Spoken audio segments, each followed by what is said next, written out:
Victory does taste good. That's all I got. Guardians are currently leading the AL Central from 15 and a half games back to leading the AL Central with 5 still to play. And you still get to play the Tigers twice. You've beat Tarek Skubal twice in 1 week.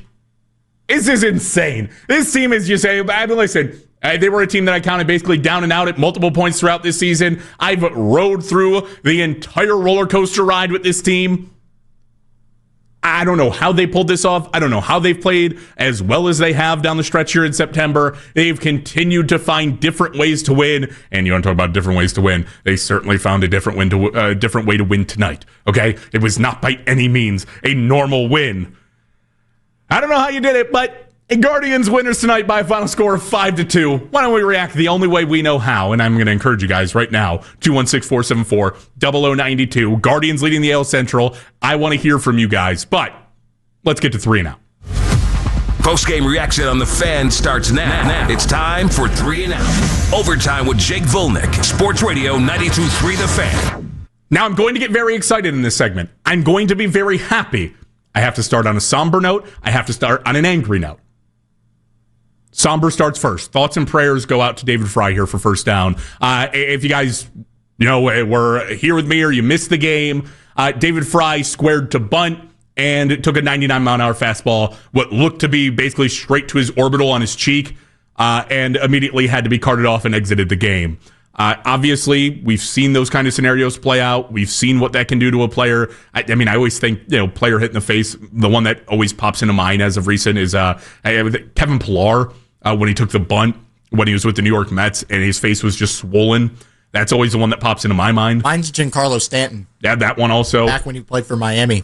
Yeah, same exact thing. It's like, hey, you obviously never want to see that. I don't care who you are, right? Like, as a baseball fan, as a human being, you should never want to see somebody take a 99-mile-an-hour projectile off their face. Like, it's one of the worst things we can see. And when I said where it goes from somber to angry, it was going through, and between the breaks, I was looking on social media. And I'm not going to categorize, Tigers fan base into this, because I don't think that's fair at all.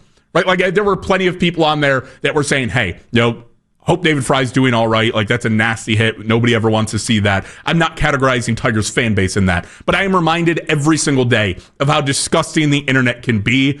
Because there's some people saying some really nasty things when it comes to, David getting hit in the face by a pitch. Like, listen, I don't care if it was Riley Green, if it was Tarek Skubal on a comeback, or I don't care who that is. You never want to see that happen, period. You can hate Detroit. You can hate Detroit more than you hate Pittsburgh. You can hate Detroit more than you hate Baltimore. I don't care where you stand on it. You never want to see that. I watch the Browns play the Steelers. I don't root for Steelers injuries. I see the Browns play the Ravens. I don't root for Ravens injuries. Same thing happens in this series. You don't root for injuries. And there's a lot of individuals, a lot of Tigers fans. I don't want to say a lot of Tigers fans. That's a wrong characterization. There are a select number of Tigers fans out there cheering for that on social media. That's gross. That's disgusting. Don't do that. But again, thoughts and prayers go up with David Fry, hoping he's okay. I'm going to imagine, although I don't like to speculate, I'm going to imagine a 99-mile-per-hour pitch probably keeps you out for some time. Like, I don't think we're going to be seeing David Fry in the lineup. Probably for the majority or the entirety of the rest of these 5 games that you have, I would be very skeptical on the fact that he'd be back for playoffs. So again, thoughts and prayers with David Fry. With it, Guardians win, so let's get excited. Let's go to second down. Hashtag guards ball. That's all I got for you. Second down is hashtag guards ball. Okay? Listen, you were down 2-0. Okay? And hopes we're not dead because you were playing the Detroit Tigers, and we know what the Detroit Tigers have been against the Cleveland Guardians up to this point, especially just in this week. You were down 2-0. It was like, okay, Skubal's dealing. You're just going to have to try to get Skubal out of the game. Like, that was my feeling. I was like, you just need to get Skubal out of the game. You can take advantage of the bullpen. We've seen you do it before, but you just need to get him out of the game quickly. They didn't have to do that, and what makes it hashtag guards ball is the fact that you didn't have to do it by putting the ball basically past the pitcher's mound. You did not put a ball, you bunted, 2-3 times in that series? You got, I don't know what the hell Tarek Skubal's doing. That man just turned into an NFL center, an NFL long snapper in the middle of a bunt laid down the first baseline. You know what? I'm just going to huck this one between my legs and expect things to go right. Okay, when you have laces and you have an oblong-shaped ball that is much bigger than a baseball, that can work. When you're trying to do it with a baseball, about 99 times out of 100, you get the result that Tarek Skubal got, which is when you sail your first baseman, you put it over his head, and you advance the runners to second and third. An absolute collapse. And honestly, the entire series, the entire back half of the Tigers' year can basically be summed up. I don't know if it's in that one play, but certainly within that entire inning. Like, the entire Guardians-Tigers matchup can be summed up in that inning where it's like, oh, you guys just pretty much want to shoot yourself in the foot right now. That's all it is. It's like, we're going to play, a clean, sound baseball for the most part, and we're just going to let you guys make a mistake. The Tigers made the mistake tonight, and it came from Skubal, who was very rattled in that inning, and obviously, as you could imagine, was very rattled after the ball hit David Fry. He played himself out of the inning entirely. Like, the mentals got to Tarek Skubal, which is not something that you can say very often. They certainly got to him in that game. Listen, I prefer to see you put the ball out of the ballpark. I prefer to see you, getting replicable hits in order to inspire me about this offense. At this point in the season, though, we're taking wins. We're just getting wins where wins come. We'll definitely take that one. We'll definitely take a 3-run inning without leaving the infield. We'll definitely take the 2 runs after it. And we'll definitely take the AL Central. Thank you very much. Let's get to third down. Gavin Williams and the pitching staff continue to be immaculate. I don't know what else, and not in an immaculate way that we talk about in the world of just baseball in general, where it's literally perfection. But they have been incredible. They have been unreal, and Gavin showed it today. The bullpen obviously showed up today. Like, even Gavin gives up 2 runs. He goes 6 innings to give up 2 runs. You feel good about what Gavin's able to do. Like, and especially speaking about the fact that I think he gave up back-to-back doubles in the 1 run that he gave up in the 3rd inning. They ended up with loaded bases and then had to get out of it multiple times.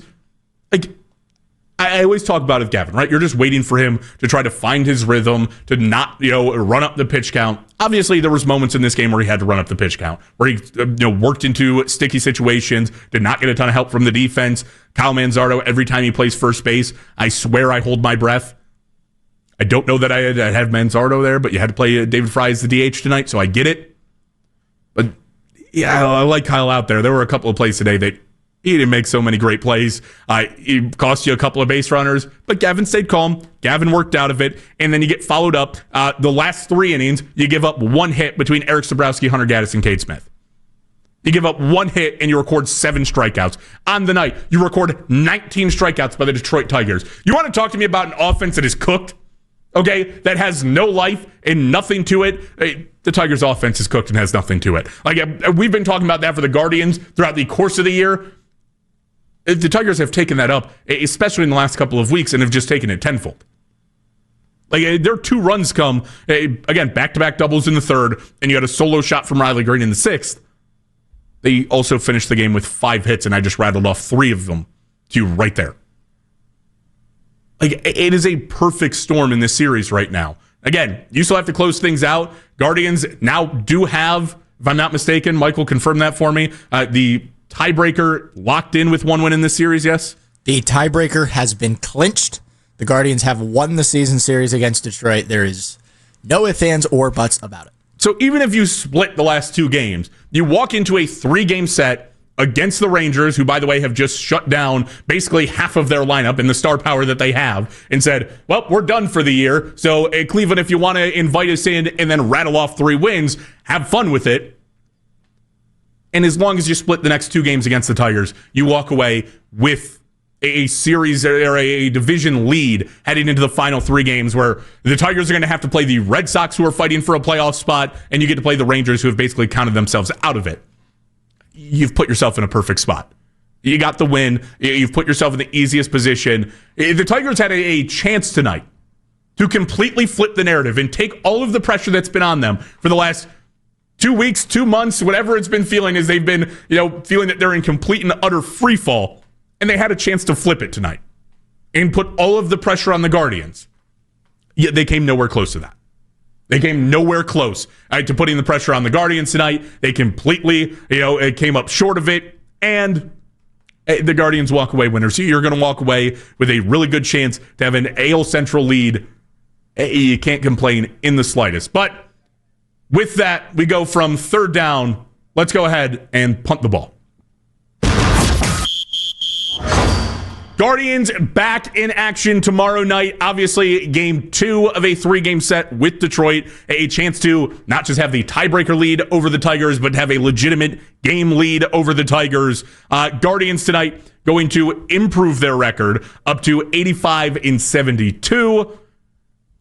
And the Tigers with it are going to fall to the exact same record of 85-72. Tomorrow night, 6:40, first pitch. It's going to be Tanner Bybee on the bump for the Guards, going up against Jack Flaherty, another pitcher that you just saw last week. You got a good chance again to have another pitcher who's been great for you down the stretch back out on the mound, and an offense that, statistically across Guardians history has not hit Jack Flaherty very well. Statistically this year has hit Jack Flaherty pretty well. So you feel pretty confident going into this one. Again, 6:40 first pitch. Guardians, Tigers tomorrow night. Bybee against the right-hander Flaherty.